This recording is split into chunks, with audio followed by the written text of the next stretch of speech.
Recording. There we go. Good afternoon, everyone. Thank you for attending today's webinar on commercial HVAC Airside. This webinar will be recorded and the recording will be posted on the CEO Code Adoption Toolkit.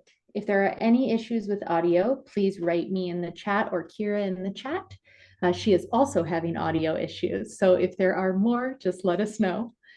My name is, well, her name is Kira Winkley.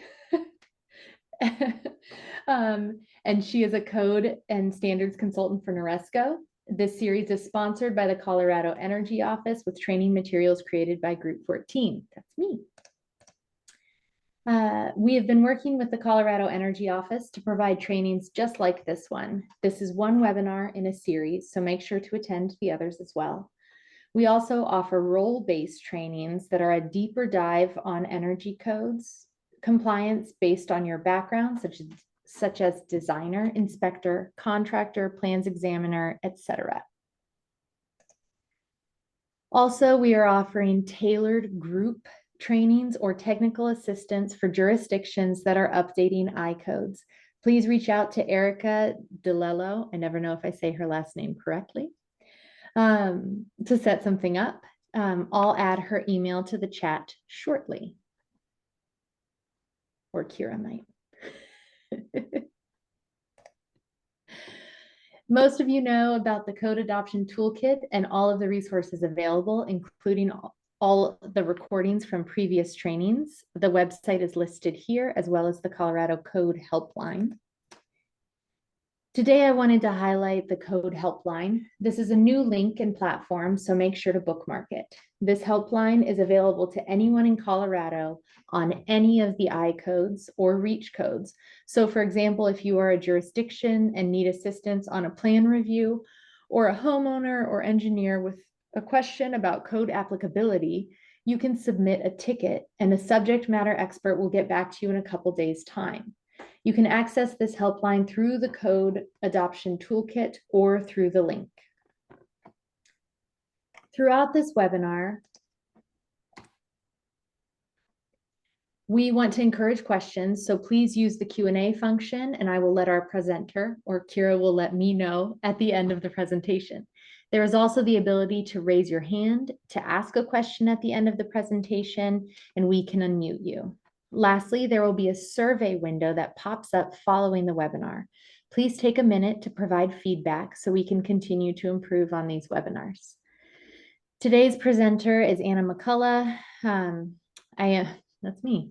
I am a professional engineer with over 13 years of experience in HVAC design and building energy performance. Before coming to Group 14, I designed commercial and multifamily HVAC systems for 6 years. I'm an expert in building analysis using OpenStudio/Energy Plus. My design and modeling experience spans a wide range of building types, including airports, offices, schools, multifamily buildings, recreation centers, and government buildings. If any of you have any questions, feel free to raise your hand. And we will get the presentation started. Could you not see my slides earlier? Oh no, I am so sorry. Heaven forbid. Okay, we will, oh boy, I told you we're having technical difficulties today. The slides will be available after the presentation. I am so sorry. Can you see them now? Okay, great. Sorry again for that. Please let me know if there are any other issues. It's been a day for technology. So today we'll be talking about the 2021 commercial IECC Airside HVAC. We'll talk through typical systems, controls, and then what are the critical pieces within the code that we see as code experts, which impact energy modeling or energy reduction the most. So we want to make sure these are the items that we really want to make sure that we are reviewing for.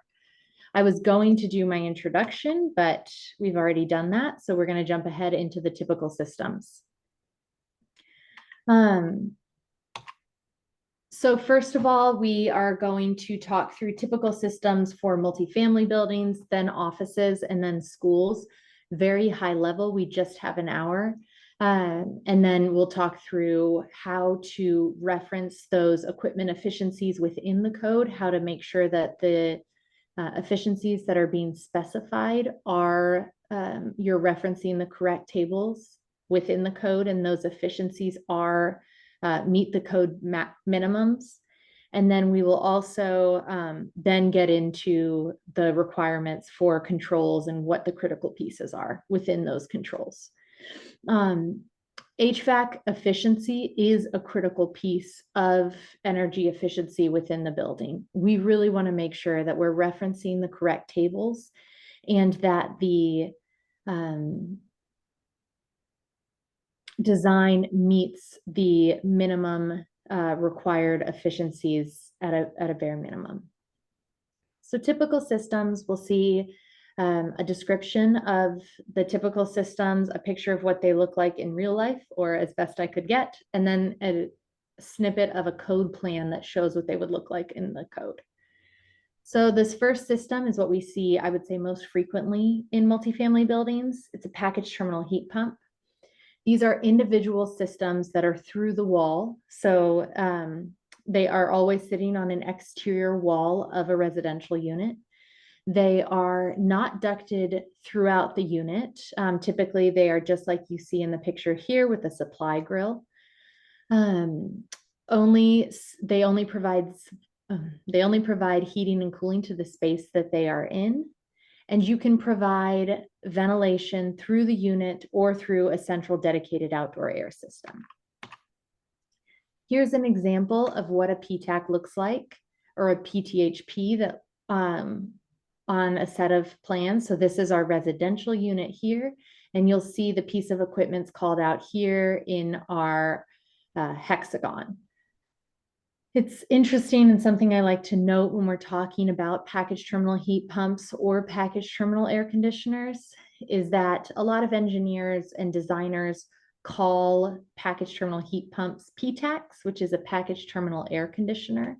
So it's really important to make sure that you are reviewing the schedule listed on the drawings to understand if it is a package terminal air conditioner or a package terminal heat pump. So in this project, I cut my slides a little bit short, but they called all of their package terminal heat pumps PTACs.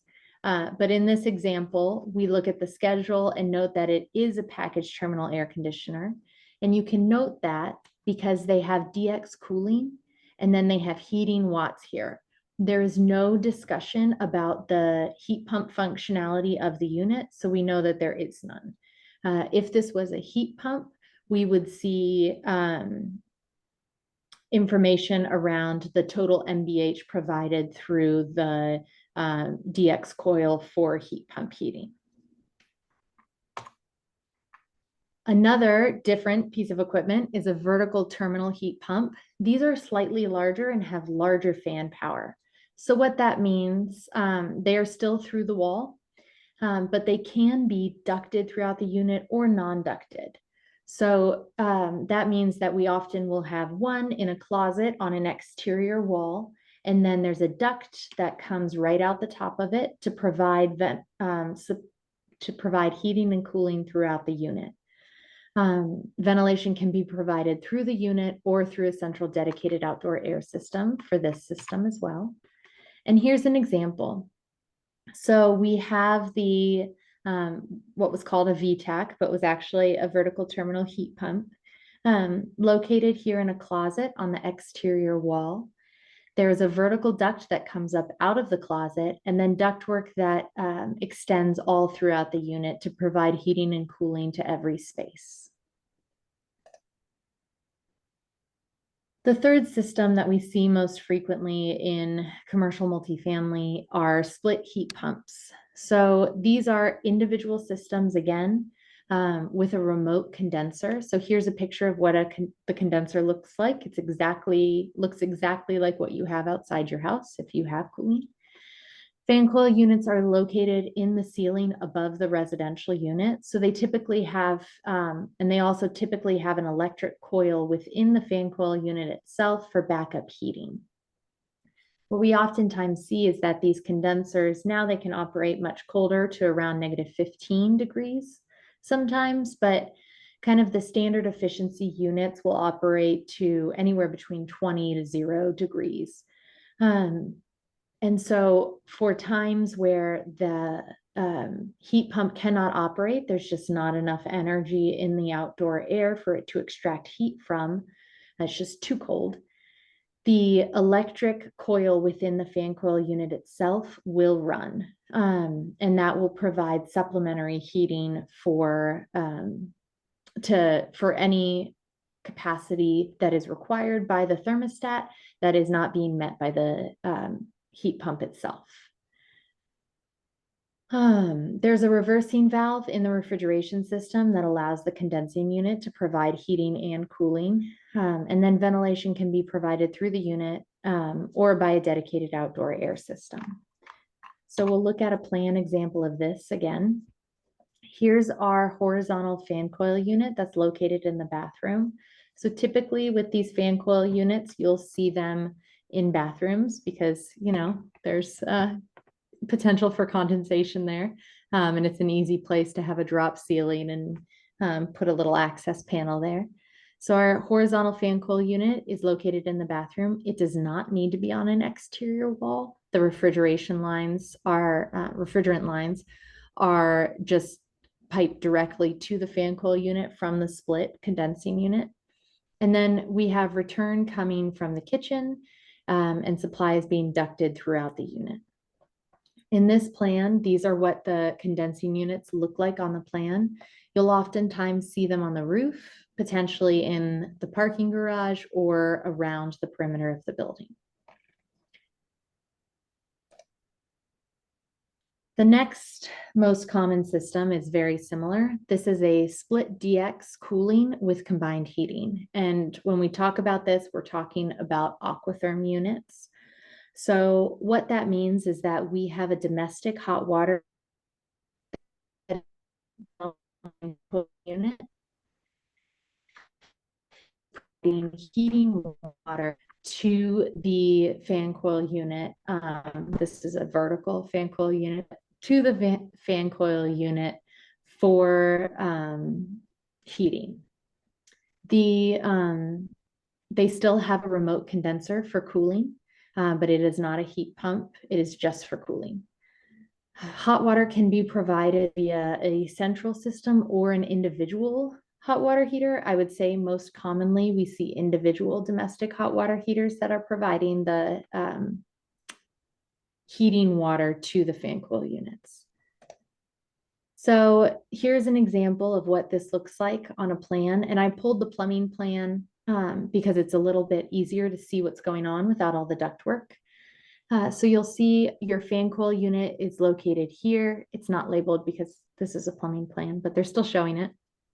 And we have our gas water heater that's located here. And then you can see these two pipes. We have 140 and 140R headed to the fan coil unit from the domestic water heater. That was what I had for multifamily systems. Do you guys have any questions about multifamily systems or other common systems that you're seeing that you'd like to talk about? Great. If you come up with any, feel free to raise your hand or type it in the chat or the Q&A. For office systems, we have packaged VAV with DX cooling and gas heat. This is the most common system that we'll see for offices. These are, and you'll see in the picture here, the central rooftop unit on the roof, what they look like in real life. So these central rooftop units provide cold to neutral air to buildings, 55 degrees in cooling, up to 65 to 70 degrees in heating. Reheat is then provided within the zones themselves, within what are called VAV boxes, variable air volume boxes. Reheat is provided typically only within perimeter zones around the building. Those interior zones just don't need heat. All you have in them are people or equipment making heat, and there's no reason to provide a heating coil. Reheat can be central hot water boilers, or it can be individual electric coils. I would say most commonly, we've been seeing individual electric coils within the VAV boxes themselves. So we'll look at what this looks like on the roof plan. You'll see the rooftop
told you that it was a bad day for technical difficulties. Okay, and we're back. My goodness. All right, hopefully you all can see my slides again. My internet just decided to drop. What a day. The next typical office system that we're going to talk about is VRF. And so what we see here, we're going to see, but we could potentially be seeing fewer VRF systems with the refrigerant requirement changes that are coming. But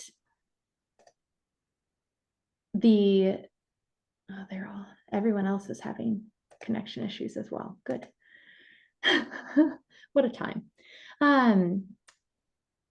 We're going to potentially be seeing fewer VRF systems because of the refrigerant requirements that are coming down the pipeline. So we'll see those updates. You should already actually be seeing the implications of those. There are just additional requirements for construction with VRF systems due to the required refrigerants now.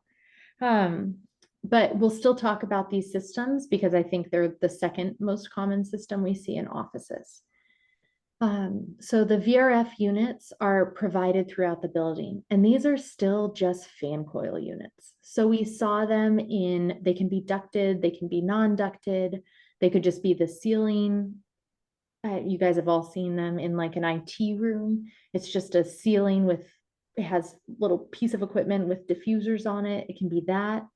But it's the same essentially the same piece of equipment that you look at and you see those within the fan coil units with the DX coil, or the evaporator coil within it, not the DX, I'm sorry. And there's obviously differences in the coil and the technology provided, but they are essentially just a refrigerant coil and a fan. So it's everything within HVAC can really just be boiled down to fans and refrigerant coils. With a VRF system, typically we have just a couple outdoor units. So where on the multifamily side, we saw this whole condenser farm on the roof. With a VRF system, you'll just have, 2 or 3 of these larger condensing units on the roof.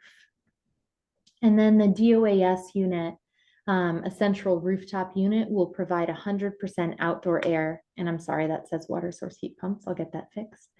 100% outdoor air to the variable refrigerant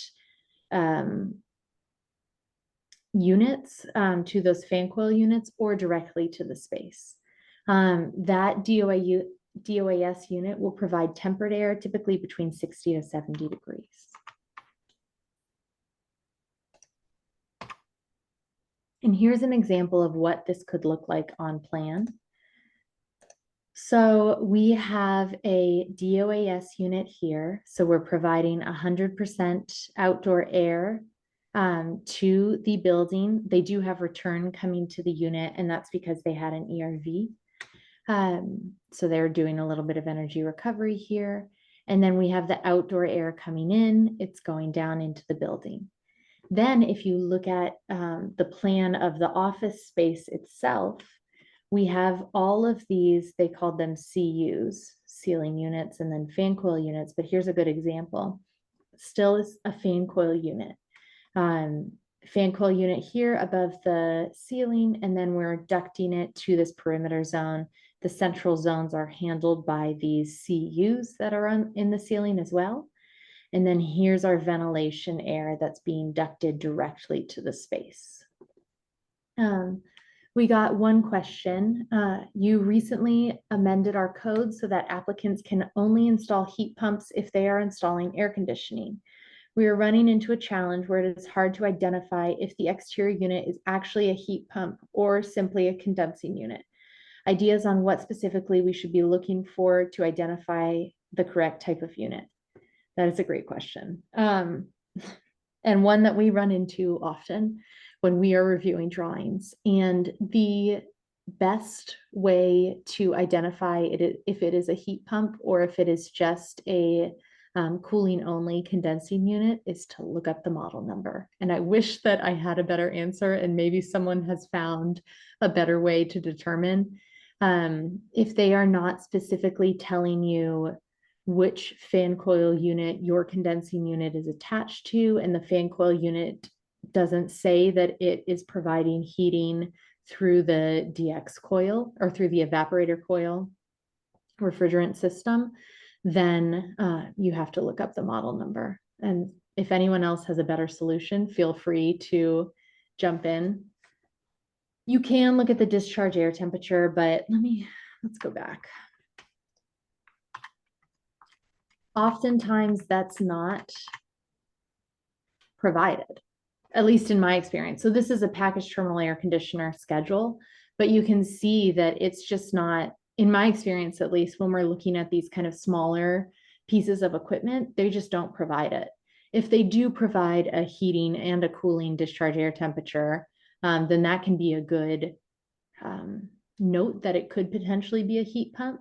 But they could also just be providing an electric coil within the fan coil unit itself to heat up the air. And it could be just DX, split DX with an electric coil rather than a heat pump system.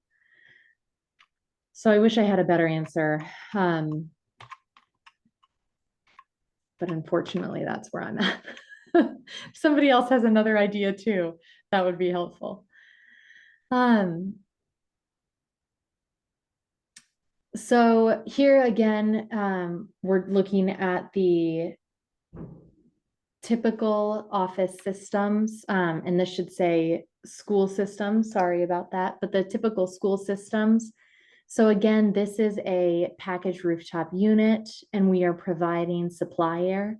What is more common within schools is that you're going to see low returns. This affects the IMC more than the IECC, but there are energy savings there. Same ideas, the same exact ideas of what we see in offices. They're just providing typically a VAV box per classroom to provide more zone control for the school. We have an example of some school plans. So here we see the rooftop unit.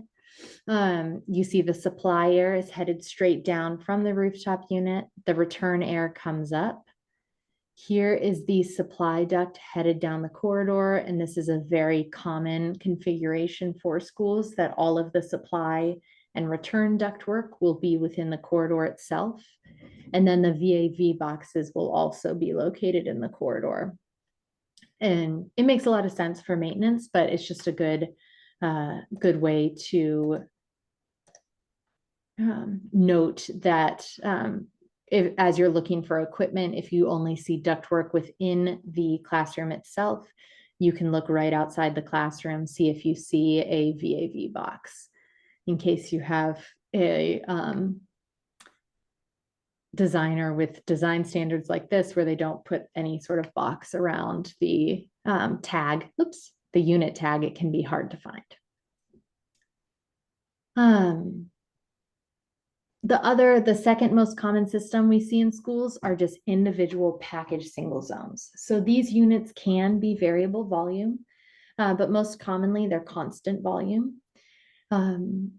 What that means is that this rooftop unit, will be providing heating and cooling to 1 or 2 classrooms. DX cooling and gas heat, it could be a heat pump with electric backup in the unit as well. But typically DX cooling with gas heat will provide all the heating and cooling necessary. So there's no reheat provided. So that means that this rooftop unit could be providing up to potentially 95-degree supply air for heating, and as low as 50-degree supply air for cooling. It's different than the VAV system that we looked at, where the discharge air temperature for heating was, maybe they could potentially reset up to 65 or 70 degrees. So that's all the heating that you would provide with a central VAV system, but individual systems get much hotter than that because they don't have those individual coils to provide heating. So here's an example for a school. You'll see each of these classrooms have a rooftop unit. Supply is ducted directly to the classroom and return comes directly from the classroom, both this classroom and that classroom. If we have multiple classrooms on one unit, those classrooms will be on the same facade. They wouldn't put one rooftop unit here to serve both these classrooms because no one would ever be happy with the temperature in their space. Okay, before we get into reading and reviewing for efficiencies and what tables to use, do you all have any additional systems that you want to talk about and where we most commonly see them?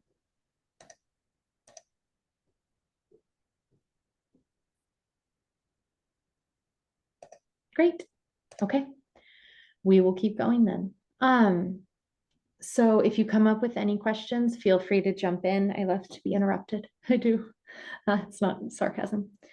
So as far as equipment efficiencies go, we're going to talk through these main equipment types that we talked about and which tables. And again, this presentation will be available for you to review. So if you need to reference it, you can. So table C, I'm again very sorry for this long number I'm about to read you. C403.2.3.31 is the minimum efficiency requirements for electrically operated unitary air conditioners and condensing units. This is where your rooftop units table is. This only includes rooftop units and package VAV units. It does not include heat pumps. There are separate lines for packaged and split system cooling, so the efficiencies change a little bit. It will include evaporatively cooled DX as well as water-cooled DX, and DX is direct expansion. That's just talking about the refrigeration system. There are no heating efficiencies within this, so your heating efficiencies are all in another table that we'll talk about as well.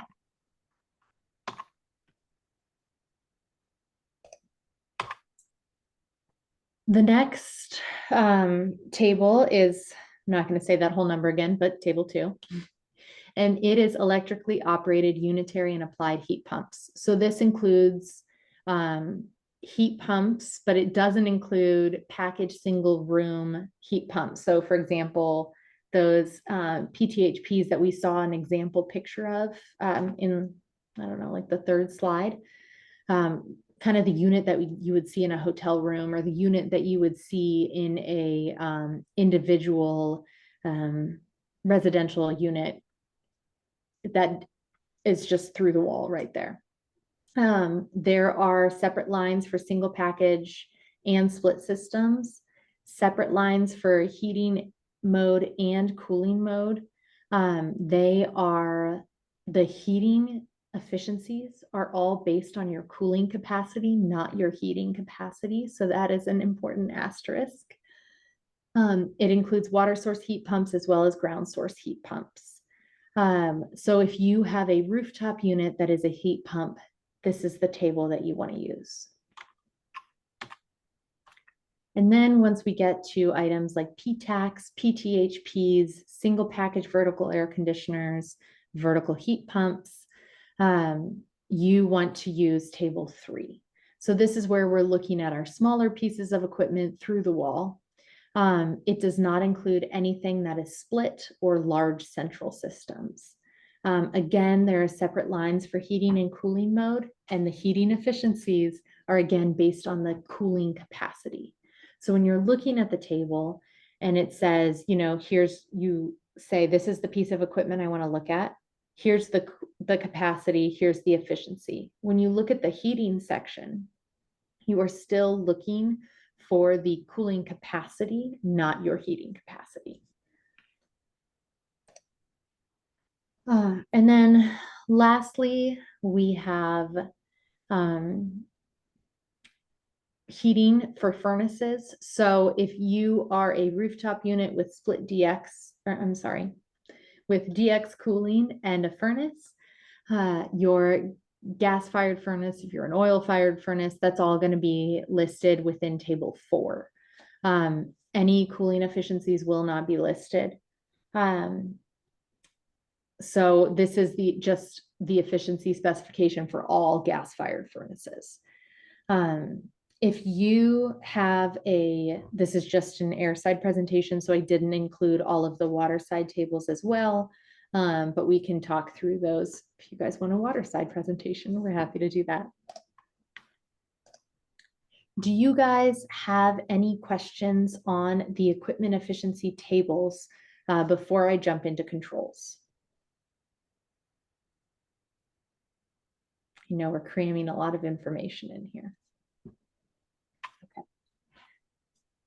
So this first one, and I'm going to go through the controls section. C403.4 is where we start, kind of in order of the section, so that if you want to follow along in the code, you can. This is based off of the 2021 IECC. I also put the code reference to the 2018 IECC below as well. So this is an important one, the heat pump supplementary heat. So there was a update to the 2021 from the 2018, which kind of clarified the exceptions to this. And essentially what this is requiring is that your electric resistance heat cannot just run willy-nilly. It can't just run whenever you want it to. It can only run within the parameters of this section. So as we are reviewing for this, we want to make sure that we are reviewing specifications. They could be listed within the schedule themselves, or they could be listed within a separate specification book. But we only want to allow that supplementary electric resistance heat to operate under the 4 following conditions if the heat pump cannot provide enough capacity. So for example, if you have a package terminal heat pump and the manufacturer says the heat pump doesn't operate below 40 degrees, you have to have within your specifications that the heat pump, the electric resistance cannot operate until 40 degrees. Or if the heat pump begins to lose capacity at 45 degrees, but the manufacturer has that information. It can operate when the heat pump is running in defrost mode. It can operate if the heat pump malfunctions or if the thermostat malfunctions. But I think if the thermostat, this one always confused me, because I think if the thermostat malfunctions, then you don't want to provide like 100-degree air to the space. Seems like a bad idea if it's summer and the thermostat malfunctions. That's my opinion. So here's an example of a heat pump. So you'll see that this is just how kind of a through the wall heat pump works. So this is the space over here. Here's the exterior. We have outdoor air coming through and cooling our condenser. or heating up the refrigerant within the coil. Some of that outdoor air is being provided as ventilation air, and then we have return air. Here's our refrigerant coil that is either heating or cooling our supply air. If this unit had supplementary electric resistance heat, it would be right here. We would draw a little box right here that shows where the electric resistance coil is. Just to give you, sometimes when we're talking about supplementary heat, it's hard to picture where the heck it is, and that's where it would be. The next section is important, and this was a change to the 2021 IECC as well, but it's automatic start and stop. And so what this means, I'm actually going to jump ahead and give you a visualization before we go back and talk about the code language. So what this means is that we let the temperature float until I believe it's 2 hours. I'll have to go back and check. I might be getting my codes confused. Until before the occupants arrive. Before the occupants arrive, the unit turns on and brings it down to a temperature that is acceptable to the occupants. It kind of lives in this occupied temperature realm during occupied times, and then up to 2 hours before the occupants leave, we allow that temperature to float. The code does not require that you let occupants become uncomfortable. But what we do want to do is stop using as much energy as the building starts to empty. So you could have, for example, in an office, we're going to say at 6 p.m. that the building is going to start becoming unoccupied. Really, it was probably 5 p.m., right? And we turn the unit off to let the temperature float up to an unoccupied temperature until 7 p.m. So if we look at the actual code language, these are often called morning warm-up or cool-down sequences. The automatic start controls shall be provided for each HVAC system. Automatic start was included in the 2018, but automatic stop was added in 2021. The controls shall be capable of automatically adjusting the daily start time of the HVAC system to bring the space to desired occupied temperature immediately prior to scheduled occupancy. And here's the new part. Automatic stop controls shall reduce the heating set point and increase the cooling set point by 2 degrees before unoccupied periods, based on thermal lag and acceptable drift within comfort limits. So again, they always say within comfort limits. So for example, if your office is being cooled to 74, automatic stop requires that the temperature begins to drift up to 76. How we review for this is reviewing the specifications. You're really not gonna, there's some mechanical designers that will include this, will include really specific control drawings. But most oftentimes we wouldn't see this unless we were in a reading through specifications themselves. Demand control ventilation, the update here in section C403.7.1, and this is one of the critical items, is that spaces greater than 500 square feet with an occupant density of greater than 15 people per 1,000 square feet. In the 2018 IECC, it was 25 people per 1,000 square feet are required to have demand control ventilation.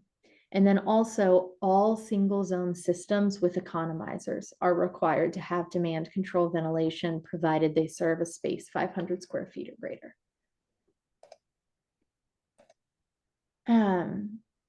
We got a question. Will the need for automatic controls be overruled if there are manual controls? So there is not an exception for manual controls. And again, you know, this is for, sorry, we'll go back to this. This automatic start and stop are for large central systems. So, you know, an IT room won't have automatic start and stop. Or a through the wall unit that's serving a one-off office won't have automatic start and stop. But these large packaged VAVs on the roof or large rooftop units are required to have automatic start and stop. And these are typically provided within the controls available on the rooftop unit themselves. This wouldn't require a BAS.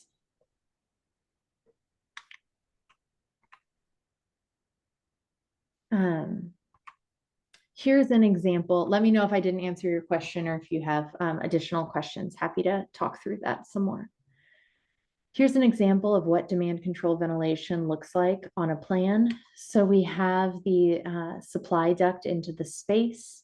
Our VAV is back here and it got a little bit cut off.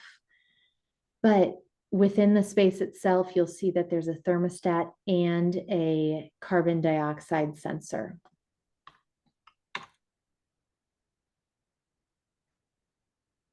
And here, this is great. Thank you for asking this question. Is there a specified way to trigger demand controls? Are we sensing return air temps, CO2, or occupancy sensors? So demand control ventilation, let's talk about how it works. So essentially what happens is we have sensors within the space that are sensing the amount of carbon dioxide, CO2, within the space. And they read the CO2 within the space and do a little differential calculation between the CO2 that is in the outdoor air and the CO2 in the space, right? You could be bringing in outdoor air with a lot of CO2 if you're right next to a highway, for example, or you're in a zone where the air quality is low. So we want to make sure that we're actually calculating the CO2 within the space as a function of the number of people within the space. So once we understand the CO2 within the space, we control the amount of outdoor air that is coming into the space based on that value. So this is an example of a fitness center, a gym, and we will see this gray piece here shows the amount of energy that would be used if we were providing all of the maximum allowed, maximum required outdoor air all the time. And this green area shows the amount of outdoor air provided based on the CO2 within the space. So you'll see in the evenings, or early morning, there's no one there. We have a little bit of spike. People come into the gym before work. Those people leave, go to work. We have a larger spike during lunch, and then the largest spike in the evenings. So you can see how the difference in the amount of outdoor air, required based on the number of occupants within the space. We got another question. If multiple spaces meet the need for demand control ventilation, but are served by a VAV AHU system, a variable air volume air handling unit systems, are CO2 sensors required per space, or can a single aggregate CO2 sensor be provided in the return duct immediately upstream of the AHU, of the air handling unit? For the IECC, you can provide CO2 sensors in the return duct to meet the requirements of the code for demand control ventilation. Different codes or sustainability rating systems require CO2 sensors within the space, but for the IECC, they are allowed to be within the return duct. That's a great question. We got another one. Do CO2 building automation system controls require certification, factory certified, periodic annual recalibration? Clearly, we'll need to review the sensor if we were to reconfigure a space that has demand control ventilation systems installed. Okay, so if within the IECC, I'm trying to figure out how to word this without being, my opinion is different than what the code says. I'll start there. So the IECC requires commissioning for systems that have a certain amount of heating or cooling capacity. I can't remember the number off the top of my head of the BTUs per hour required, but it's there. It does not, if your total system heating and cooling for the building is below that requirement, then you technically do not have to have these systems commissioned. There are requirements around the capabilities of the sensors. I have oftentimes seen small restaurants, that's a good example, that should have demand control ventilation within the space. And those demand control, because the system size in the building, heating and cooling and service water heating was so small, they did not require commissioning. So the building owner doesn't have all of the information that you're talking about. I'm sorry, I'm trying to kind of talk around the issue without. There are no requirements within the IECC for certifications of the sensors themselves. There are no requirements within the IECC for recalibration of the system. The IECC is a new construction code. It is not a maintenance code. So you will not see any requirements within the IECC for maintenance of your systems or of your building.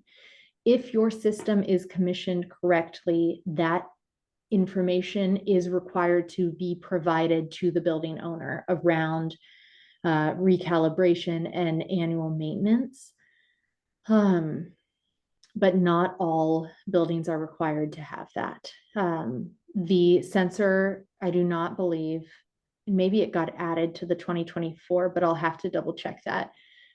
There are not any like ISO certifications required for the CO2 sensors in the IECC. I'm sorry if I talked laps around that question, but hopefully I answered it.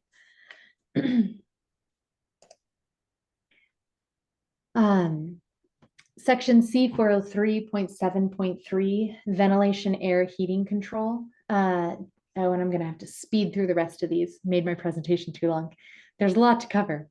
DOAS units that ventilate multiple zones shall not use heating or heat recovery to warm supply air to a temperature greater than 60 degrees when representative building loads or outdoor air temperatures indicate that most zones require cooling. This is really important. And we talk about this oftentimes. I do a lot of energy modeling, obviously, and we talk about this with our clients and showing them, the impact that the discharge air temperature of your DOAS has on your building's energy use. Essentially, if you are providing greater than 60-degree air when it's 80 degrees outside, you are going to require simultaneous heating and cooling. So what we want to do is make sure that the DOAS isn't adding load to the space. Energy recovery systems, this is one of the critical topics as well. ERVs, energy recovery ventilators are mandatory. For non-transient dwelling units, they are prescriptive. For all other space types, they are mandatory, and we'll get to that on the next slide. So non-transient dwelling units are your residential units. This is a prescriptive requirement. So if your building is complying with section C406, they're complying with ComCheck. They do have to provide these if they are a commercial multifamily building. And this has all the requirements for the outdoor air energy recovery. Sorry, we're going to start flying through these. Spaces other than non-transient dwelling units. So this is offices, this is schools. We're going to be referencing those tables that you guys are all very familiar with, I'm sure. This energy recovery is mandatory. So there are exceptions that get you out of these, but based on, the operating hours of your building or the amount of exhaust air that you have from your building. Sorry, we got a follow-up question on the demand control ventilation. So it's acceptable to put a CO2 sensor in the return duct that serves 3 rooms, for example. If one room is way exceeding the CO2 allowable limit, but the other 2 rooms have no CO2 at all, the average CO2 in the return air could be way below the limit. And the AHU, yes. Sorry, I read that fast, but again, we're short on time. So essentially the question is asking if you have a carbon dioxide sensor in your return duct and it's 3 classrooms in a row.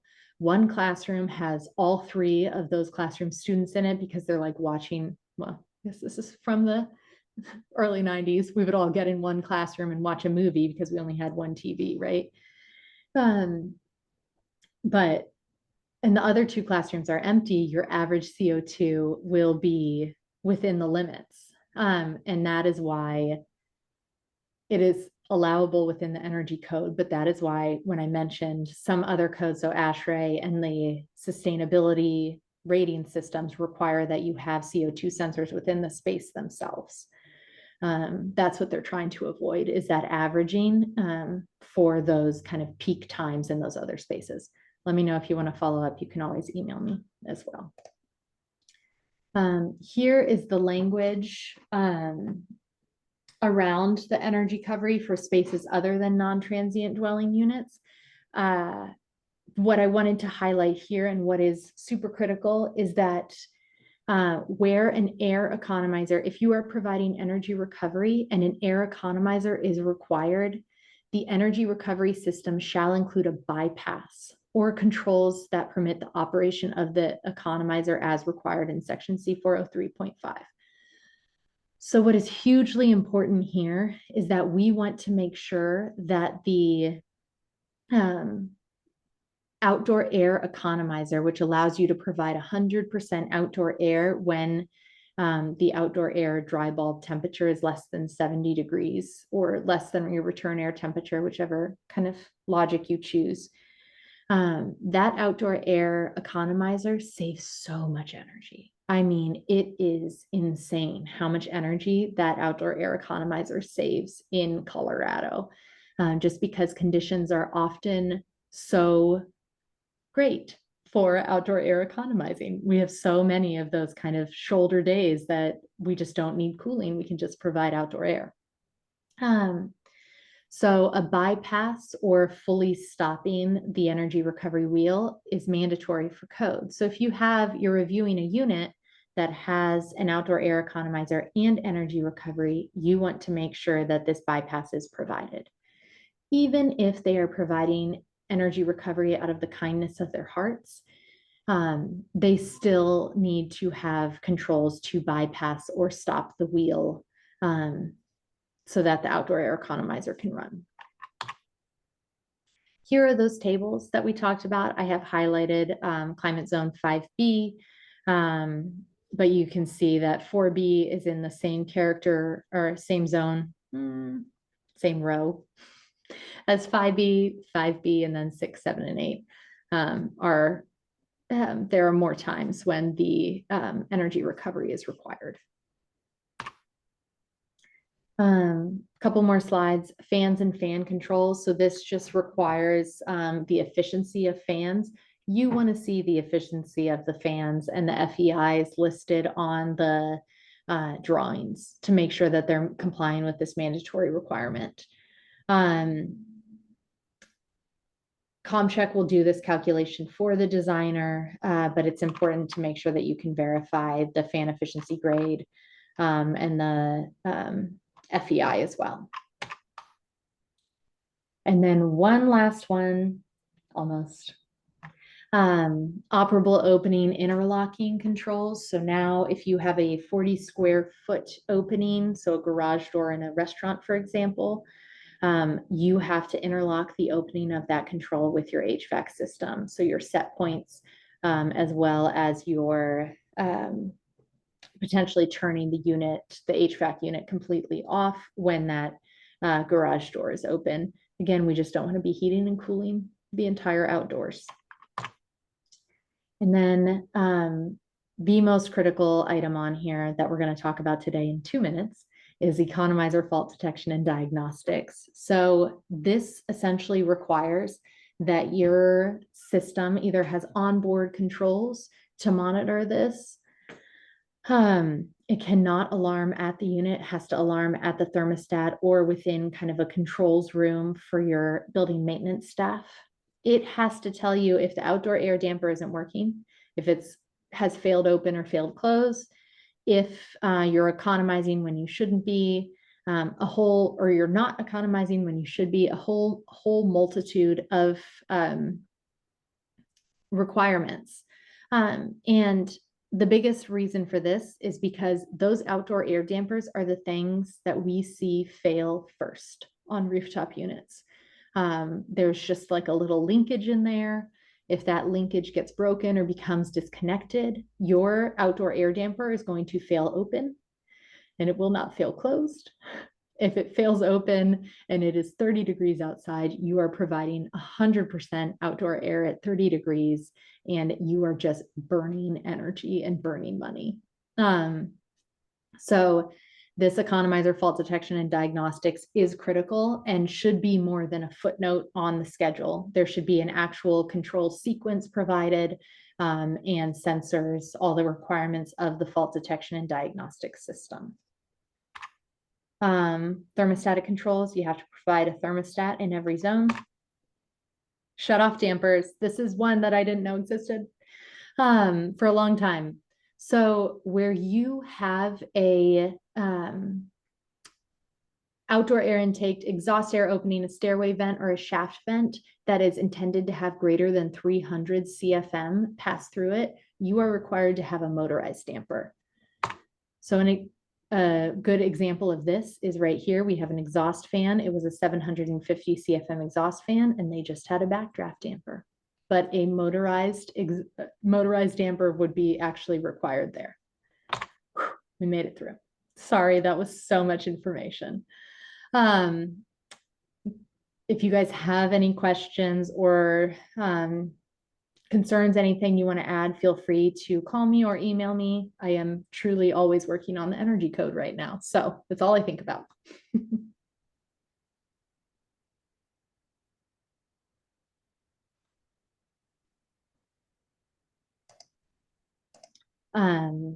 I will send I think we have one. Okay. There will be a questionnaire coming. Please enter it or please respond to it so that we can make these presentations even better and make sure we're presenting on what you guys care about and what you want to hear about.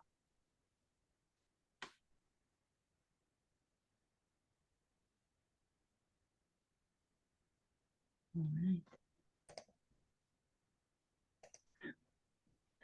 Thanks, everyone.